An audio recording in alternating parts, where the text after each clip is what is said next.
continuamos con punto de referencia.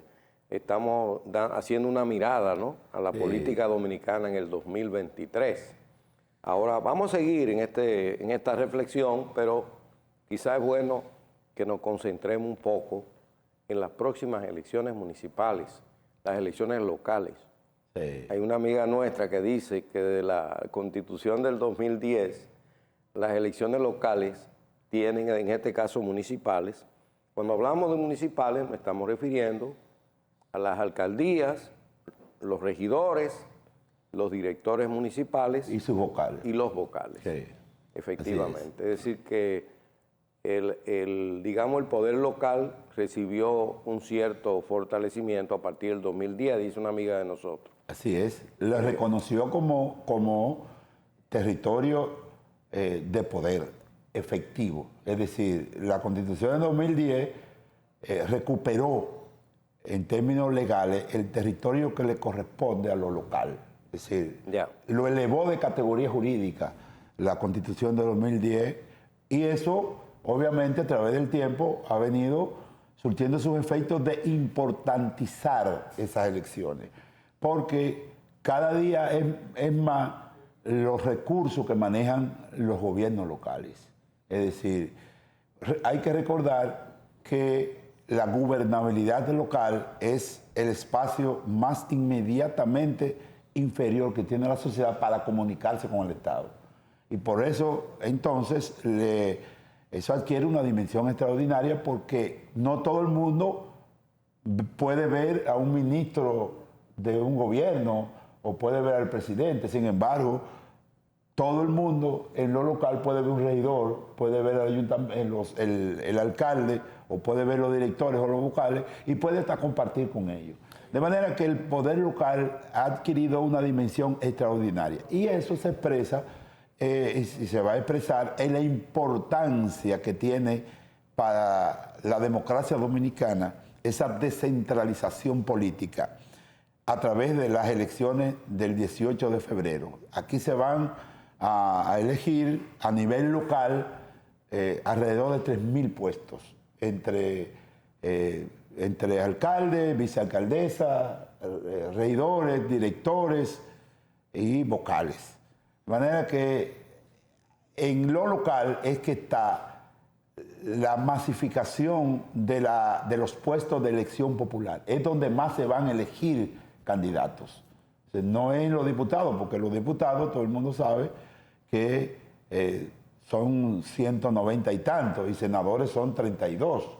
Es decir, que el grueso de lo que es la capacidad de representación están en lo local. Y por eso es que esas elecciones adquieren una dimensión extraordinaria. Claro, esas elecciones tienen un componente importante en tanto y cuanto podrían, para algunos actores que participan en el presente certamen electoral, pueden ocurrir, dependiendo de los resultados de esas elecciones, diferentes variables que le convenga o no le convenga a ciertos actores que participan en las elecciones o van a participar en las elecciones.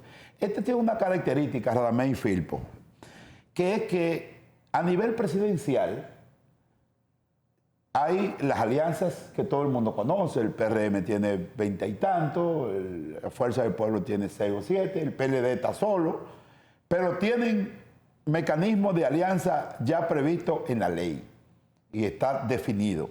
Sin embargo, cuando se trata de lo local, hay temas que están pendientes todavía de resolver en materia de elección popular y en lo que tiene que ver con las alianzas.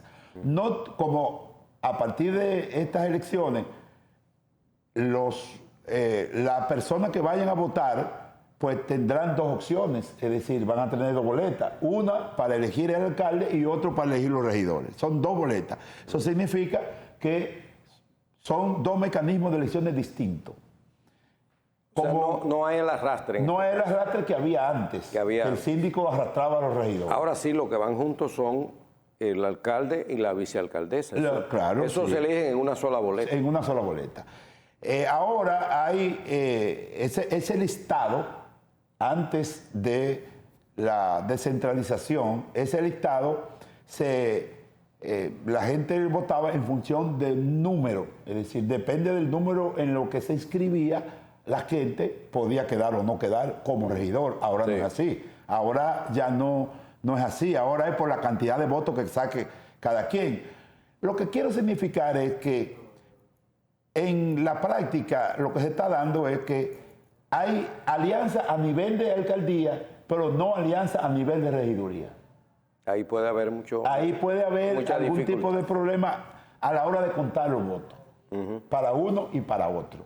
Y obviamente eso tendrá una repercusión en la composición de la sala capitular, porque puede ser que saliese, hipotéticamente, un alcalde con minoría en la sala capitular. Sí, podría ocurrir. Podría ocurrir. Luciano Firpo Zenón, ¿cuál es tu visión sobre las elecciones municipales que se realizarán el 18 de febrero? Bueno, este es un escenario, como ha dicho Luis Felipe, para el fortalecimiento de la democracia. Porque no puede haber democracia sin demócrata ni ciudadanía. También debe haber participación de los actores. Ya Juan Pablo Duarte, en su proyecto de constitución, contemplaba la posibilidad de la creación de ese poder local, de ese poder municipal.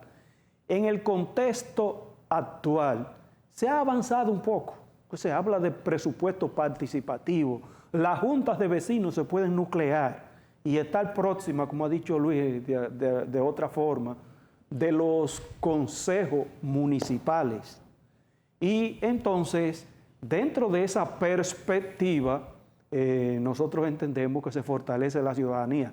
Ahora, en términos de partido, yo sigo creyendo que el partido de gobierno saldrá aventajado con relación a la Alianza Rescate RD, aunque debo señalar que hay muchos liderazgos locales que han tenido como cierta dependencia del presidente de la República, y la sombrilla del presidente no creo que dé para arropar a tanta gente.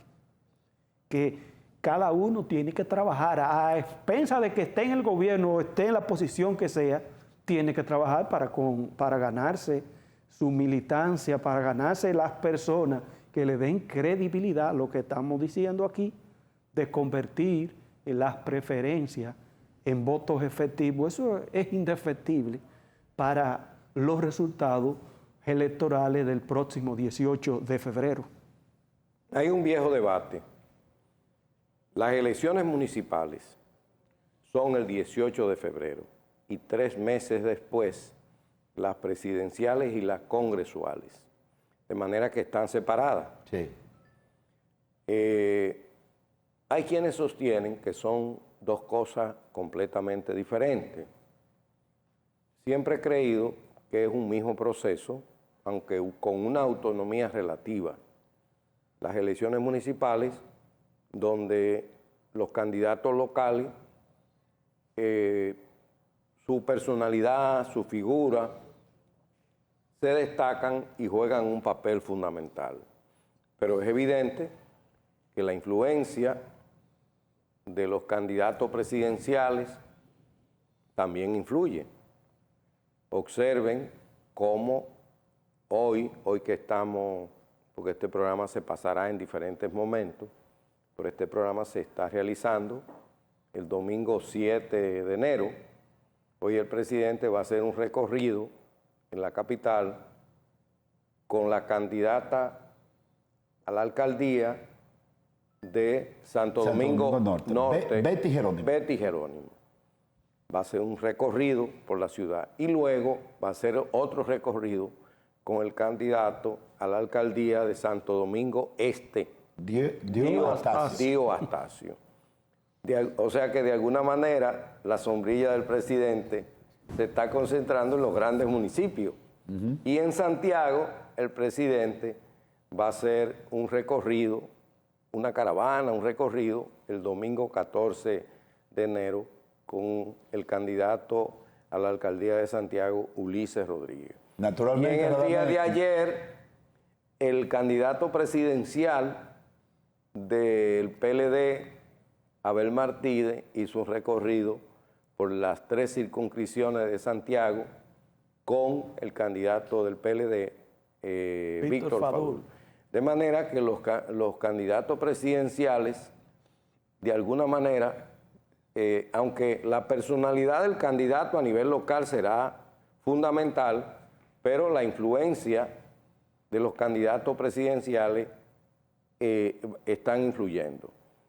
El partido que luce que tendrá menos participación a nivel municipal de los 3, aparenta ser la Fuerza del Pueblo, por lo menos en los grandes municipios.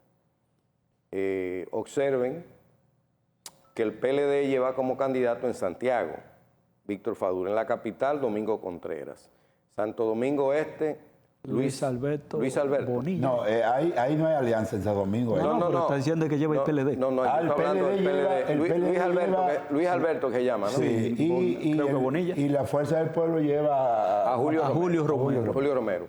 Pero me estoy refiriendo que en las grandes ciudades, en la Fuerza del Pueblo, excepto en Santo Domingo Norte, no lleva candidato. Entonces, siempre hemos discutido, aquí lo hemos discutido también y fuera del programa, de que aparentemente la estrategia de Danilo Medina es ganar las elecciones, es lograr el segundo lugar en las elecciones municipales, para tratar de revitalizar al PLD de cara a las elecciones presidenciales. Y si es así, si los candidatos en la ciudad, en los municipios más importantes son del PLD, podría ocurrir eso, que el PLD, a pesar de que está en un tercer lugar en las encuestas, en las elecciones municipales, quede en un segundo lugar. ¿Qué le parece a ustedes? Yo pienso... Primero, la interrelación que hay entre las elecciones municipales y las elecciones presidenciales y congresuales, a pesar de que están separadas por 3 meses. Y lo otro es en la estrategia que tiene el PLD de tratar de quedar en segundo lugar en las elecciones municipales. Yo pienso que esa situación de la Fuerza del Pueblo, pues porque Leonel, entendiendo la necesidad de la concertación, fue el que más se dio. Para que a nivel municipal. Sí, porque de lo contrario no se iba a dar. No, porque el PLD siempre tuvo cerrado a banda en esa grande candidatura y no obtemperó a ningún tipo. No se dio. No. Y definitivamente Leonel, que creo que entiende más la necesidad de la concertación entre ellos, fue el que prácticamente puso toda la carta sobre la mesa. Claro está que es el más perdidoso, pero yo no sé hasta dónde, porque también, y si pierden todas esas grandes candidaturas, ¿qué va a exhibir el PLD? También va a exhibir la derrota. No, también, aunque saque más votos, ¿verdad? Aunque saque más votos. Vamos a ver al politólogo, ¿qué nos dice? Lo cierto es que estas elecciones municipales se dan en un contexto distinto probablemente a otras elecciones. Tú tienes 3 fuerzas políticas bien definidas, 3 fuerzas políticas, 2 de ellas han hecho concertación en lugares territoriales muy importantes del país, pero una de esas 2 fuerzas está en un proceso bastante difícil. Es decir, el PLD como marca está en un proceso muy difícil. Sí. Y eso obviamente influye en lo que tiene que ver con la capacidad de movilidad. Ya el PLD no es esa otrora maquinaria política electoral que siempre exhibía y lo cual le garantizaba éxitos electorales. Entre otras cosas porque se dividió en el 20 como producto de lo que todo el mundo entiende. En octubre del 19. En octubre del 19 comenzó la división, ¿no? Después de la primaria. Después de la primaria. Entonces, bueno, nosotros estamos viendo un proceso de sustitución de lo que es, en términos partidarios, del segundo lugar de parte de la Fuerza del Pueblo en el PLD. Y ese proceso de sustitución que se ha dado durante estos últimos 3 años, de alguna manera estuvo matizado por la debilidad del PLD. Sin embargo, la estrategia de la Fuerza del Pueblo, entiendo yo, no, es una estrategia que va ligada más a la figura presidencial que a lo local.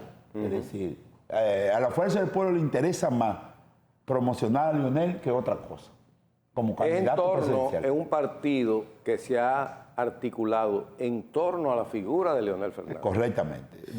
Es un partido digamos, el único partido caudillista que hay en este país. Tienen rasgos caudillistas todos, ¿no? Uno más que otro, ¿verdad? Sí. Pero en el caso de la Fuerza del Pueblo, todo el mundo sabe que la Fuerza del Pueblo se construyó para sostener las aspiraciones presidenciales de Leonel Fernández. Eso no es... Sí. Eso no es... Y entonces, bueno, para la Fuerza del Pueblo, la figura presidencial de Leonel Fernández es lo fundamental. Lo otro ya es accesorio. Entonces, el PLD está en una situación bastante difícil porque el candidato presidencial del PLD, finalmente... No es el líder del PLD, no es Danilo Medina. Y tampoco concita como el entusiasmo tradicional de los PLD. Sí. Entonces, bueno, que ahí hay un espacio en el cual, por un lado, la estrategia de la Fuerza del Pueblo y por otro lado, la debilidad del PLD coadyuvan a que ellos lleguen a un nivel importante, más el avance del PRM indudable en el poder, para que ellos lleguen a un acuerdo político a nivel municipal, como mecanismo de salvaguardar lo que tienen. Y en el caso de la Fuerza del Pueblo, para tratar de neutralizar los posibles efectos negativos que le pudieran ocurrir en un resultado electoral no exitoso a nivel municipal. Sí. Quiero destacar dos cosas. Primero, en estas elecciones se está poniendo en juego los liderazgos de Danilo Medina y Leonel Fernández. Es decir, en la medida son liderazgos contrapuestos, ¿ya? Contradictorios. En la medida en que se fortalece Leonel Fernández, se reduce el liderazgo de Danilo Medina. Por eso Danilo Medina ha sido quizás en ese discurso que le filtraron cuando habló de la alianza rara, insiste en el voto del PLD. El voto duro, ¿no? El voto duro del PLD, en fin. Es evidente que Danilo Medina sabe que el PLD no tiene nada que no va a lograr la victoria en estas elecciones, pero quiere conservar un núcleo dirigido por él que le permita, pues, mantenerse en el juego político. Entonces, por eso cierta resistencia de él a un acuerdo en la primera vuelta, porque entiende que un acuerdo en la primera vuelta significaría prácticamente la disolución del PLD en la Fuerza del Pueblo. Es decir, si Leonel es el candidato de los dos partidos, ¿qué va a pasar en esos dos partidos? No, obviamente el PLD, la Fuerza del Pueblo, asume al PLD, pero recuérdate, o recuerden los amigos televidentes, que el país no termina en el 24. No, sí. Porque también hay que proyectar qué va a pasar después del 24. Efectivamente. ¿Qué va a pasar a partir de los resultados electorales del 19 de mayo del 2024? Lo otro que quería plantear, quería su comentario, es que la oposición ha caído en ataques agresivos contra el gobierno en las últimas semanas, de manera a veces irracionales, ¿no? Yo no sé si ustedes han seguido las declaraciones, una verdadera guerra mediática. Hay un verbo que yo utilizo mucho, que es acaliñar. Es como buscar, encontrar de donde quiera, andan buscando. Es como si la oposición estuviese viendo todo el comportamiento de todos los funcionarios públicos, cualquier desliz que se pueda cometer, pues tratar de llevarlo a las redes, convertirlo en un hecho viral. Algunos dicen que es una expresión de los números, expresa una cierta desesperación, pero esa agresividad ha llegado a cuestionar a los órganos electorales y ya sí es peligroso. Y han cuestionado declaraciones del delegado de la Fuerza del Pueblo, Crespo, Manuel Crespo, cuestionando a la Junta Central Electoral que, desde mi punto de vista, ha seguido el camino de don César Estrella Sala, la mejor Junta Central Electoral que hemos tenido, y esta está siguiendo ese camino. Yo creo que es una Junta que ha dado un cambio positivo en el arbitraje electoral. Y el Tribunal Superior Electoral, que está dirigido por una figura, un profesor de la Universidad Autónoma muy conocido, Ignacio Pascual Camacho, es una figura muy respetada en la UAS, en el mundo académico de la UAS. Y respetada a nivel del aparato judicial, porque él fue juez, creo. Él juez durante más de 20 años. Efectivamente, una figura muy respetada, pero me preocupa la agresividad contra los órganos, ya no solo contra el partido de gobierno y el gobierno en sí, sino contra los órganos. ¿Qué le parece esa, Luciano? ¿Qué te parece? Bueno, hay una estrategia mediática de cuestionar más el discurso que los hechos. Inclusive, a propósito de eso último que tú señalas, la trifulca que hay en el CAR también se ha querido ver en el colegio de abogados, ¿no? Exactamente, porque lo que está denunciando el PLD y la Fuerza del Pueblo es que el Tribunal Superior Electoral se está atribuyendo funciones que no tiene, que no debe ser que arbitre este proceso. Entonces, ese es el mecanismo, el trasfondo es desacreditar, porque ellos se preguntan, y entonces, cuando haya que tomar una decisión de índole nacional, ¿qué va a hacer ese tribunal? Entonces, definitivamente sí quieren minar las bases de la institucionalidad de entidades que han sido muy transparentes hasta ahora, de entidades que han tenido equidad a la hora de tomar decisiones y que no se han fijado en dar 36 sentencias, ni mucho menos a favor de un mismo personaje que no tenía ningún aval. El caso que ocurrió en el Tribunal Superior Electoral con Miguel Vargas. Exactamente. Que le regalaron 36 sentencias para regalarle el partido revolucionario. Déjeme darle este dato. De octubre, ahora a enero, el Tribunal Superior Electoral ha, como le llaman los juristas, ha evacuado 532 sentencias. Y muchas de ellas contra el PRM. Contra todo el mundo. Contra todo el mundo. No ha habido vaca. O sea, fíjate, la única sentencia, o no, porque no es una sentencia, realmente lo que ocurrió alrededor del Colegio de Abogados, porque fue un fallo provisional que se dio frente a un evento.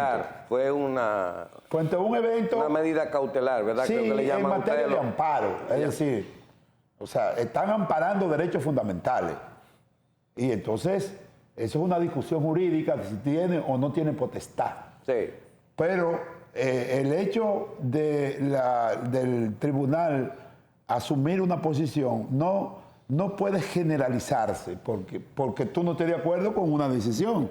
O sea, yo creo que es un tremendismo ubicar al Tribunal Superior Electoral a los fines de que el tribunal pudiese hipotéticamente secuestrar, vamos a decir así, a través de un fallo, a cualquier asunto de controversia en materia electoral. Hay que recordar que el tribunal, según la ley y según la Constitución, en el 214 de la Constitución, en el 215, el artículo, pero también la ley que instituye el tribunal, es en materia de justicia electoral el único tribunal que puede conocer de los conflictos que se generen en materia electoral. O sea, que hay que preservar ese tribunal para cosas mayores, no para cosas, vamos a decir, como la del colegio, que son momentáneas, porque eso va a pasar, ¿verdad?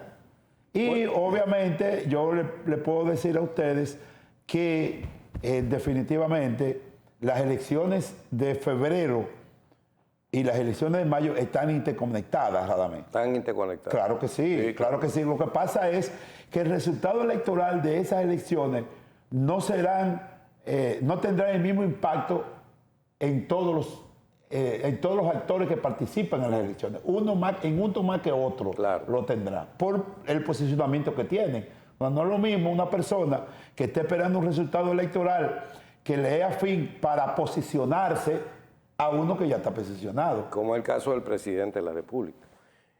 Bueno, vamos a hacer otra pausa y en el último segmento, que será más breve, vamos a hablar un poco del desempeño de la economía dominicana en el 2023.